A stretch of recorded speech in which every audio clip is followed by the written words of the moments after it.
നാടുകടത്തലുകളുടെ കാലഘട്ടമാണിത്. അമേരിക്കയിൽ നിന്ന് അനധികൃത കുടിയേറ്റക്കാരെ കയ്യാമം വെച്ച് കാൽച്ചങ്ങലകളിട്ട് ഇന്ത്യയിലേക്ക് മടക്കി അയക്കുന്നതിന്റെ ദൃശ്യങ്ങളും വാർത്തകളും കൊണ്ട് നിറഞ്ഞിരിക്കുകയാണ് സോഷ്യൽ മീഡിയയും മറ്റ് മാധ്യമങ്ങളും. ആ കൂട്ടത്തിൽ ഇതാ ഇന്ത്യയിൽ നിന്ന് ഒരാളെ നാട് കടത്തിയതിന്റെ കഥയും.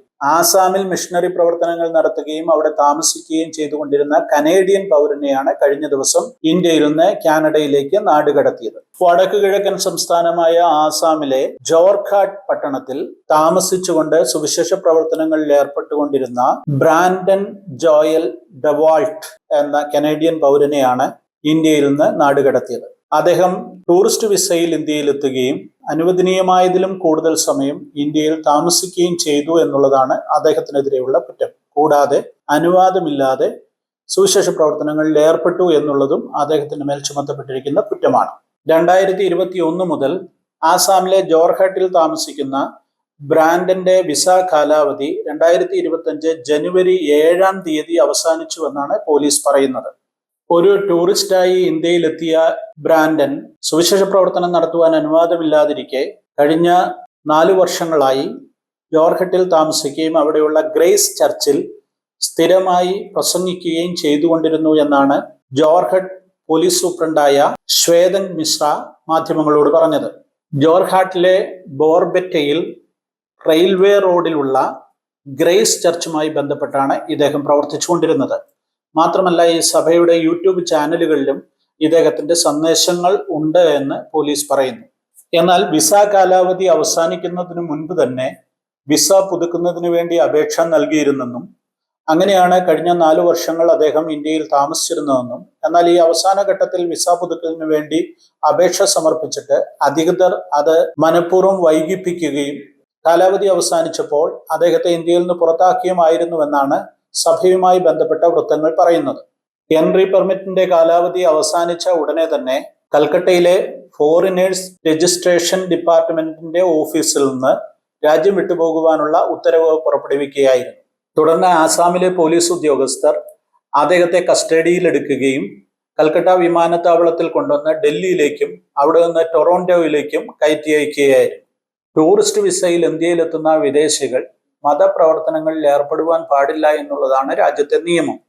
മതപരമായ സമ്മേളനങ്ങളിൽ പങ്കെടുക്കുന്നതിന് തടസ്സമില്ലെങ്കിലും മത സമ്മേളനങ്ങളിൽ പ്രസംഗിക്കുന്നതിന് പ്രത്യേകമായ അനുമതി ആവശ്യമുണ്ട്.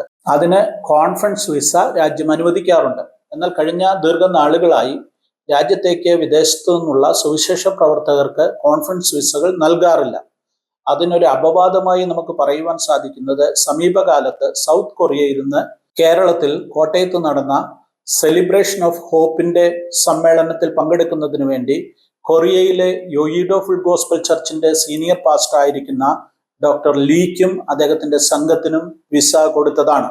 ഇതേ വിഷയത്തിന്റെ പേരിൽ ടൂറിസ്റ്റ് വിസയിൽ നാട്ടിലെത്തി മതപ്രവർത്തനങ്ങളിൽ ഏർപ്പെട്ടു എന്നുള്ള പരാതിയെ തുടർന്ന് ആസാമിൽ ഇതിനു മുൻപും ആളുകളെ കണ്ടെത്തുകയും വിദേശത്തേക്ക് അവരുടെ രാജ്യങ്ങളിലേക്ക് കയറ്റി അയക്കുകയും ചെയ്തിട്ടുണ്ട്. 2022 10 മിഷണറിമാരെയാണ് ഇങ്ങനെ രാജ്യത്തു നിന്ന് പുറത്താക്കിയത്. 8 പേർ ജർമ്മൻകാരും 2 പേർ സ്വീഡിഷ് വംശജരുമായിരുന്നു.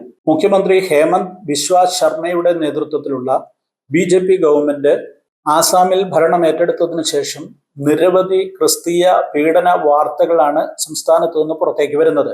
കൂടാതെ ഗവൺമെന്റ് തലത്തിൽ തന്നെ ക്രിസ്തീയ വിശ്വാസ പ്രചരണങ്ങൾക്കെതിരെയും ക്രിസ്തീയ സഭകൾക്കെതിരെയും ശക്തമായ നടപടികളും നിലപാടുകളും എടുത്തുകൊണ്ട് മുന്നോട്ട് പോവുകയാണ്. ഇന്ത്യയുടെ വടക്ക് കിഴക്കൻ മേഖലയിലെ 7 സംസ്ഥാനങ്ങളിൽ മിക്ക സംസ്ഥാനങ്ങളും ക്രൈസ്തവ ഭൂരിപക്ഷ പ്രദേശങ്ങളാണ്. എന്നാൽ ആസാമിൽ 4% താഴെ മാത്രമാണ് ക്രൈസ്തവരുള്ളത്. ആസാം മേഖലയിലെ ക്രൈസ്തവ പ്രവർത്തനങ്ങൾക്കെതിരെ അതിശക്തമായ നിലപാടാണ് മുഖ്യമന്ത്രിയും BJP ഗവൺമെന്റും കൈക്കൊണ്ടുകൊണ്ടിരിക്കുന്നത്. ഇതിന് തെളിവായി നമുക്ക് പറയുവാൻ സാധിക്കുന്നത് 2024 ജനുവരിയിൽ ഗവൺമെന്റ് പാസാക്കിയ ഒരു നിയമമാണ്.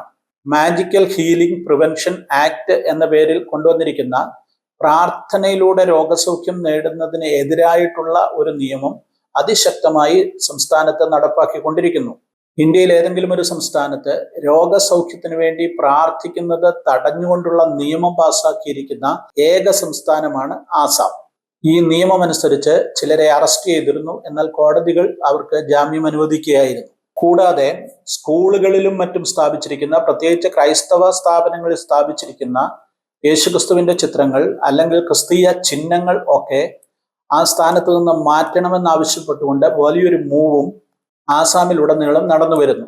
ആസാമിൽ ക്രൈസ്തവർക്കെതിരെയും ക്രൈസ്തവ സഭകൾക്കെതിരെയും നടക്കുന്ന അക്രമങ്ങളിലും ഗവൺമെന്റ് നടപടികളിലും പോലീസ് ഇടപെടലുകളിലും പ്രതിഷേധിച്ചുകൊണ്ട് ആസാമിലെ എല്ലാ ക്രൈസ്തവ സഭാ വിഭാഗങ്ങളും ഉൾപ്പെടുന്ന ആസാം ക്രിസ്ത്യൻ ഫോറം 2024 നവംബർ 28 വിപുലമായ ഒരു പ്രതിഷേധ പരിപാടി സംഘടിപ്പിച്ചിരുന്നു.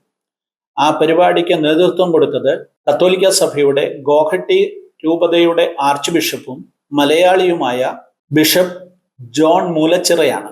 നോർത്ത് ഈസ്റ്റ് സംസ്ഥാനങ്ങളിലെ ക്രൈസ്തവ വിരുദ്ധ പോരാട്ടങ്ങളുടെ ഒരു മുഖമായി തന്നെ ആസാം മുഖ്യമന്ത്രി മാറിക്കഴിഞ്ഞു. നിയമ നടപടികൾ വിളിച്ചു വരുത്തുന്ന പ്രവർത്തികളിൽ നിന്ന് നാം മാറി നിൽക്കേണ്ടതാണ്. പ്രത്യേകിച്ച് ഈ രാജ്യം നമുക്ക് ആരാധനാ സ്വാതന്ത്ര്യവും സുവിശേഷ പ്രചരണത്തിനുള്ള അവകാശവും ഭരണഘടന പ്രകാരം തന്നെ നൽകുന്നുണ്ട്. എന്നാൽ വിദേശത്ത് നിന്ന് ടൂറിസ്റ്റ് വിസയിൽ എത്തുന്ന സന്ദർശകർക്ക് ഇവിടെ പ്രസംഗിക്കുവാനോ സുവിശേഷം പ്രചരിപ്പിക്കുവാനോ ഉള്ള അവസരങ്ങൾ ഉണ്ടാക്കി കൊടുത്ത് നിയമ നടപടികൾ ക്ഷണിച്ചു വരുത്തുന്നത് അപകടകരമായ അവസ്ഥയിലേക്ക് എത്തിക്കുമെന്നുള്ളതിന് യാതൊരു സംശയവുമില്ല. ആസാമിൽ ഇപ്പോൾ സംഭവിച്ചിരിക്കുന്നത് അത്തരമൊരു കാര്യമാണെന്ന് ചൂണ്ടിക്കാണിക്കേണ്ടിയിരിക്കുന്നു.